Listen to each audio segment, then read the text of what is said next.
உம்முடைய தாசனாகிய யாக்கோபு பின்னே வருகிறான். உம்முடைய தாசனாகிய யாக்கோபு எங்க வருகிறான்? பின்னே வருகிறான். பின்னேன்னு சொல்லும் போது யாக்கோபுக்குள்ள பயம் இருக்குது, யாக்கோபுக்குள்ள நடுக்கம் இருக்குது. இவன் வருவான், நேருக்கு நேரு சந்திக்கிற அளவுக்கு எனக்கு என்ன இல்லை, பலன் இல்லை. நேருக்கு நேர் போராடுற அளவுக்கு பலன் இல்லை. யாக்கோபு தன்னை தானே பின் தள்ளுகிறான். என்னால முடியாது, என்னால மேற்கொள்ள முடியாது, பின்னே வருகிறான். ஆனா பின்னே நடந்தாலும் ஆவியில பலவீனமா இருக்கல, கர்த்தரோடு போராடினான். பின்னே இருந்தாலும் கர்த்தரோடு போராடுவதில் பலமா இருந்தான். வசனம் சொல்லுகிறது, நீ தேவனோடும் மனிதனோடும் போராடி மேற்கொண்டாய். அப்போ தேவனோட போராடி மேற்கொள்ற அளவுக்கு யாக்கோபு பலமா இருந்தான். நான் திரும்ப சொல்ற வார்த்தையை, இந்த 2வது மாதத்தின் முதல் நாளில் என் வாழ்க்கை இன்னைக்கு பின்தங்கினது போல இருக்கலாம், ஆனா நான் பலவீனப்படக்கூடாது.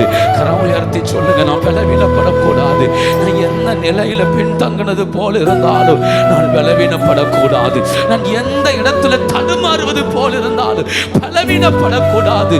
நான் பலவீனப்படுகிற நேரம் அமலேக்கு மேற்கொள்ளுவார்.